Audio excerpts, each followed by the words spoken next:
Warning: tube amplifiers have lethal voltages inside them. Please do not attempt to build, test, or repair these without understanding and following all safety protocols. Hey y'all! Well, we're diving into output transformer world in this episode, and honestly, this video is going to be useful not only for like this little amp here that we're working on, but we're going to learn some stuff about why certain impedance output transformers will perform better than others, and you have to define what your definition of performance is, whether it's higher fidelity or more power. And we'll investigate that. Here are the two contenders for use in this amp. This is the little transformers that came out of them, and here's some little ED cores that have the same form factor and will bolt right in where this one was. And my hope is that this XSE 15 watt is going to outperform what came out of this amp, but I don't know. The other thing we're going to run it against is these are my tried and true GXSE 15 8 ohm 5K output transformers that I use on my EL34 5751 amps.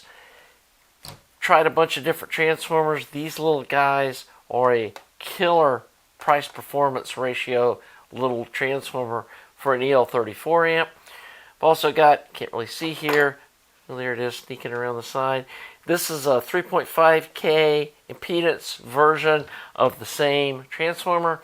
And at the end of the video, we're going to play with that, show you the difference between 5K and 3.5K, see which one of those works the best. So this is kind of a output transformer shootout, more so than how to fix the musical paradise. And so we'll see what's possible. So now that we've described what we're going to do in this video, let's get to testing.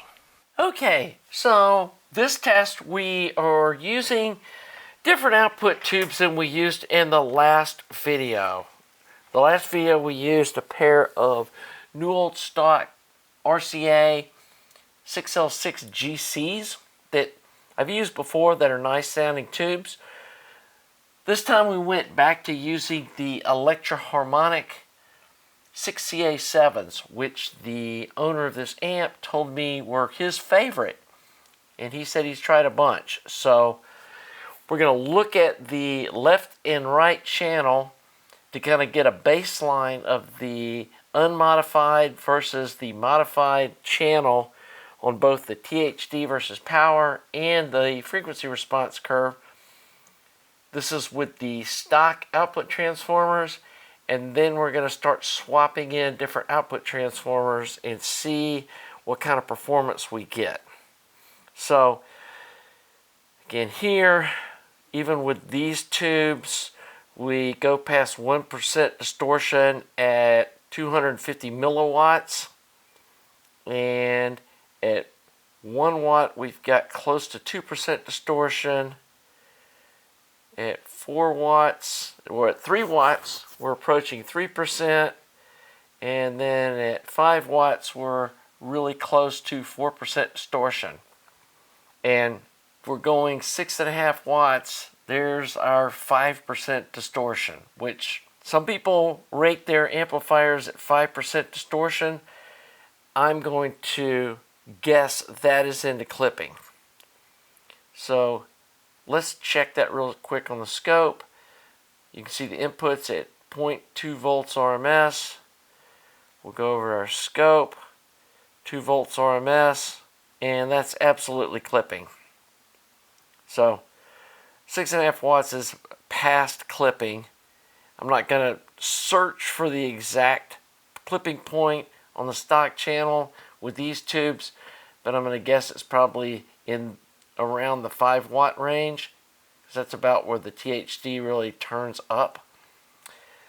So we're going to look at the frequency response, and here on the bottom end we got negative 6.5 dBs at 40 hertz, we're down almost 3 dB. So that's pretty close to our 3 dB roll-off point, is going to be down there at 40 hertz. And as you can see, it starts rolling off pretty good even at 100 hertz. We're down 1.25 dB. So, not ideal. And again, when you see on the audio analyzer suite, when you see it coming up out of this floor instead of out of the side, that's telling you it's got some pretty nasty low frequency roll off that is definitely going to be audible. So I'm going to switch over to the other channel. And again, this is still with the stock output transformer. And this is on our modified channel where we triode strapped the input tube, and now we're running it with 6 milliamps across the tube, which should make the tube more stable. It should make it where tube rolling doesn't make a huge difference. Obviously you'll still hear it, but it's not going to make drastic changes. And then triode strapping it is going to give it cleaner drive into the output tube. So let's see what we get on the modified channel. And as you can see, we got much lower distortion. It doesn't pass 1% distortion until about 2.5 watts. Again, I have a feeling it's starting to clip right in this range right here, which is 6 watts. And I'm sure right here is clipping. So let's just check that real quick. That's just under 3% distortion at 6 watts. And there at 1.16, there's no clipping. Let's try 1.2, see if we can. Just starting to try to clip a little bit here on this lower part of the curve. So if we come back here to 1.2 volts, so we are actually making 6.5 watts before the amp starts clipping, or right at where the amp starts clipping. So this is really close to the published specs, even though the distortion's higher than that. And if we use 1% as the threshold, it's basically a 2-watt amp. But it should sound good in this range here between 2 and 4 watts with the modified channel, because to me 2% harmonic distortion on a tube amp is nothing to cry about. So real quick, let's do the THD versus frequency and see what that gets us. We're going to pull the amp at 1 watt. And again, this is on the modified channel. This is going to tell us more about the output transformer than anything else. And at 20 hertz, we have quite a bit of distortion. But then once we get over 1K, the distortion drops down to almost 0.5%, 0.6%. But down here at 20 hertz, we've got 20% distortion. So even though we've picked up some frequency response, which we're going to run this test here to show you, there is quite a bit of distortion down there. And as you can see now, the curve starts out here on the side instead of down here at the bottom. So we're definitely picking up some low frequency performance by doing this modification to the circuit. And again, it starts rolling off at 100 hertz, but now we got -3 dB at 20 hertz, and at 40 hertz, which is where a lot of bookshelf type speakers that you'd use this amp cut off at, we're only down 1.3 dB now. So we picked up quite a bit of low frequency performance, but again, a lot of it is distortion, which is not a good thing. But the good thing is most of this is second order harmonics.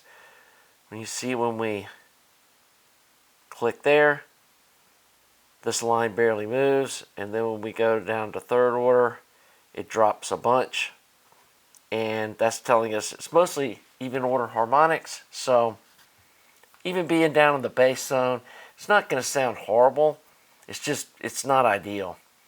So the next thing I want to do is I want to swap in what is a known good performing output transformer, which are the 5K 15 watt ED cores that have the end bells on it, which are the higher cost ones. And they're the ones I use in the amps that I sell. Unfortunately, those would be impossible to mount onto this amp unless, I guess you could bolt them onto the sides of it, but wow, that would look funky. That would have a real Frankenstein look to it, but I guess it would be possible to do that. I'm going to look at that. But anyway, let me breadboard these into this circuit and let's do some pulls on it with a known good output transformer and see how it performs. Okay, so now we're going to test it with some GXSE 15 watt 8 ohm 5K ultralinear transformers from EdCore, and these are the larger type with the end bells on it. Let's see what these guys will do. And we're already seeing goodness.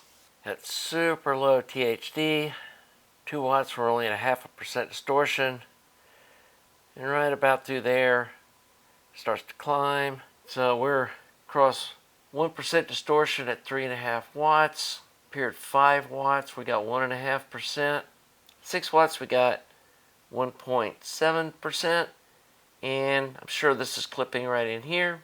But as you can see, larger output transformer, better performance. Let's check out the frequency response here. And you can see it's starting out even higher on the side of this graph with these output transformers. I'm going to guess here and probably have less than 1.5 dB of roll off at 20 hertz. And you can see it's perfectly flat through this whole range, or all but. And at 20 hertz we're down 1 dB, and at 20K we're down 0.8 dB. So yeah, that frequency roll off we're seeing is the output transformer, 100%. And if you want to get good low-end performance with a tube amp, you can't run tiny output transformers.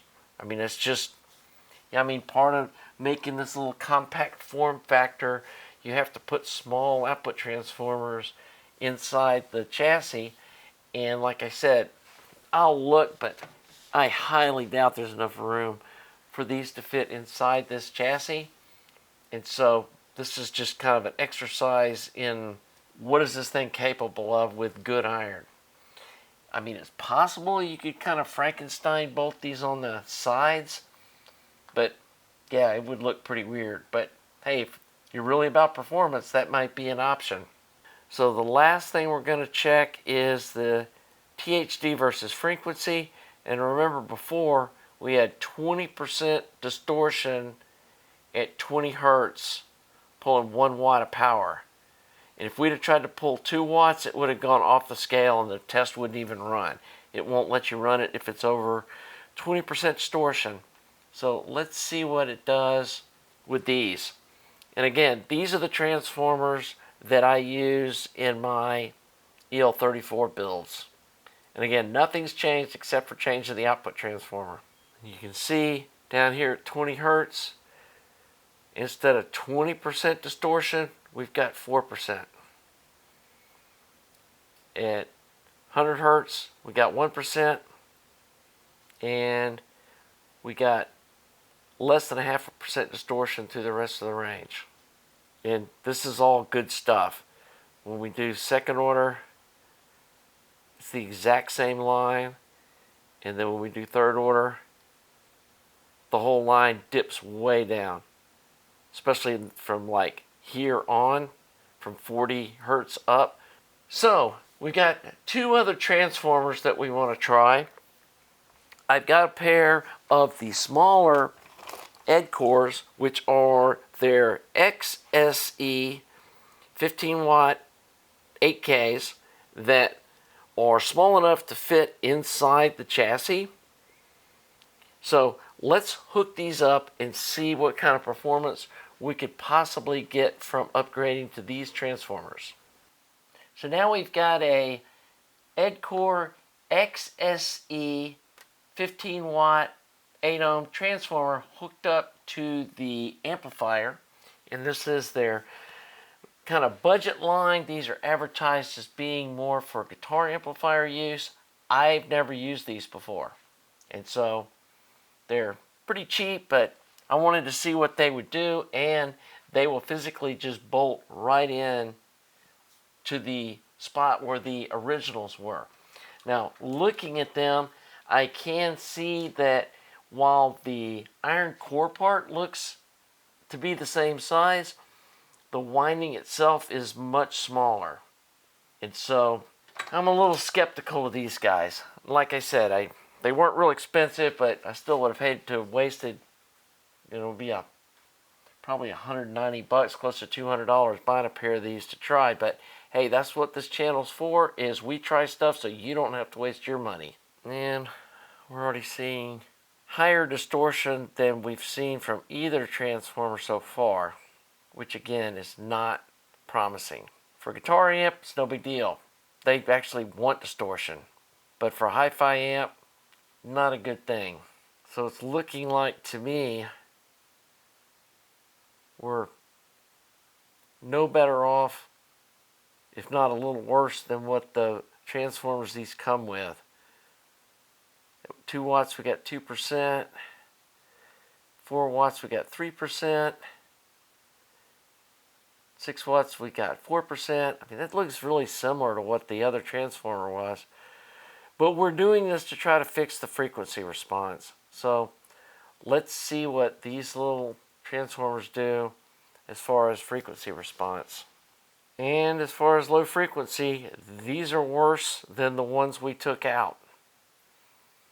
If we consider this is close to 0 along in here, and 100 hertz we're down 1.5 dBs, at 40 we're down 5 dBs, and at 20 hertz we're down 10 dBs. So yeah, these are pretty junk for hi-fi use, and I'm assuming that they would be junk for any hi-fi use. But yeah, I'm going to go ahead while we're swapping out these transformers, and I do have a pair of ISO Tangos, but I don't have the energy right now to solder wires onto those and get those installed. So I'm going to pop a 3.5K primary in here, and then I can kind of freeze frame and switch back and forth between the two of these ED cores and show you the difference when you go from a 3.5K to a 5K, what you're getting or losing. Okay, so this test has been done with a 3.5K primary 15 watt ED core output transformer. And if you look at the Muller data sheet, they're trying to tell you how to get max power out of this thing. And they're saying in a single inlet amp with 300 volts across the tube, which is pretty much what this little amp's doing, they're saying to bias it at 83 milliamps, which is at 100% dissipation. And they're suggesting that you use a 3.5K output transformer. And while we don't have the tube biased that hot, this is the results. You can see we get a good bit more THD. If you remember with the 5K, let me show you what that looks like. You can see that it crosses 1% THD at a much higher place. But then the difference, the 5K transformer, it starts to clip at 6.5 watts, and we're not there. This little amp makes, there's 8 watts, there's 9 watts, and it almost gets to 10 watts at 10% distortion. We get 9.5. And they used to rate these amps at 10% distortion. So that was their goal of putting this 3.5K primary output transformer. But my experience has shown that when you're using one of these amps in the normal range, in the 2 to 4, 5 watt range, they're going to sound better with a 5K primary output transformer, and it's worth giving up a watt or two on the top end. Now, if you're really pushing this amp and you're trying to get the most power that you can out of it, you'll give up a little bit of THD here on the top end to get these extra watt or two of power. And you probably bias these tubes hotter than they're being biased in this amp to get that extra power out of them and just live with the shorter tube life. Frequency response, it's got this same extension on the top end. It only loses a half a dB at 20K. And then on the bottom end, we are losing a little more than we did with the 5K. We're at 2.5 dBs. And so you're trading off some low frequency response and adding THD by going to the lower impedance output transformer to get a little more power. And that's why I usually will go to the next higher impedance transformer to get a little bit lower THD, a little bit better low frequency response, and the trade-off is the amp makes a little bit less power. We're only giving up 10 or 15% of the power to get half of the THD or close to it. And then here with our THD versus frequency, you can see 20 hertz. We've got 8% distortion where before we had 4.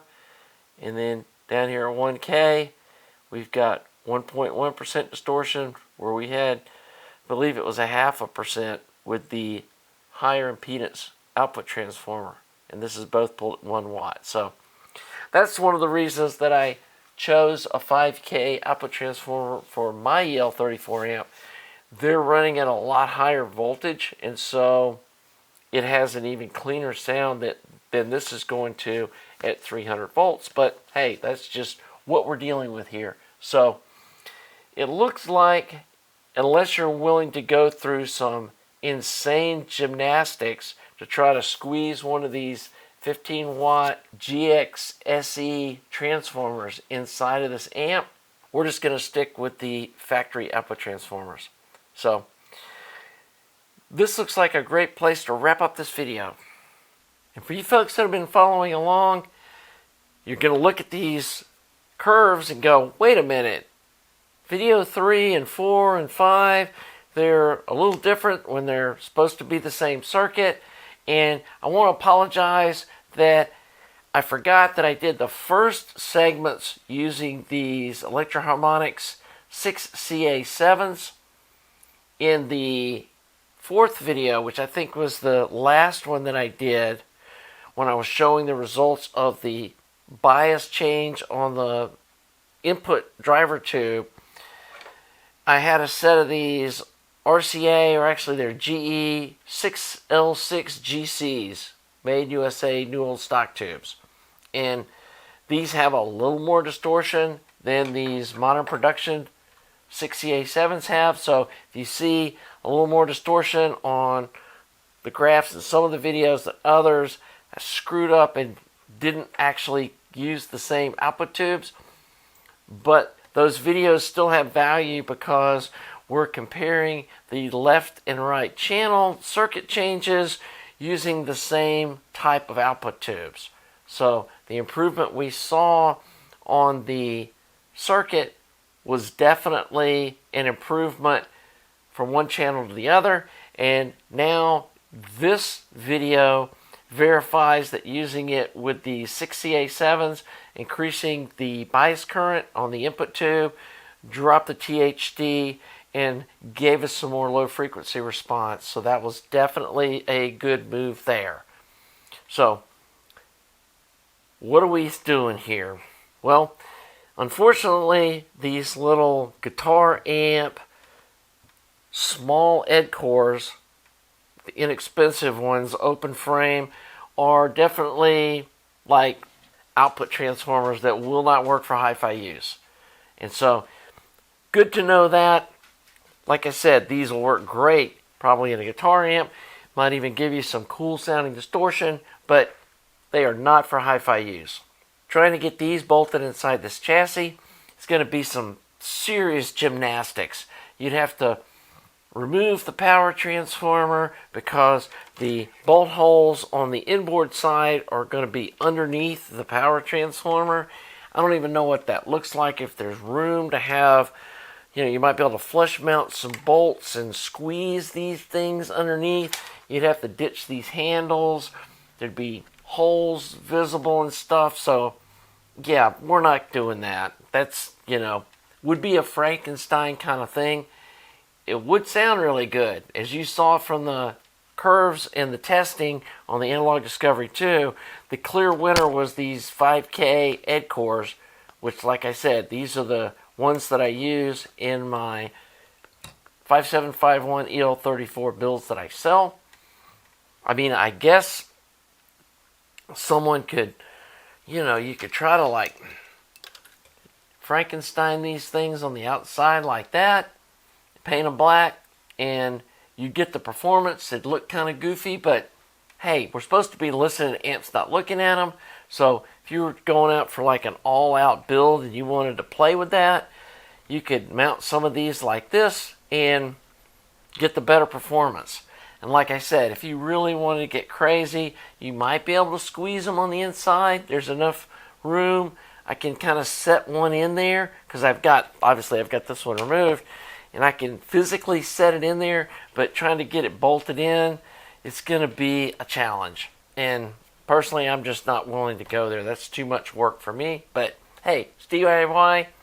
I'm showing you all the different options. And so we're going to put these transformers back in. We got the circuit where we want it. And the final video, we're going to try swapping around different output tubes and input tubes and see which ones give us the best frequency response, the lowest THD, the most power, all that kind of stuff, and then go listen to some variations. Obviously, I've got so many tubes that I could try in this amp that I could spend weeks tube rolling in this thing, which I'm not going to do. But I can give you a good baseline set of tubes to put in this amp. Like, for example, these 6L6 GCs, which people rave about, they're not a good fit for this amp. And I have a feeling these JJ-EL34Ls that I love in my other EL34 amps are going to be the bomb in this too.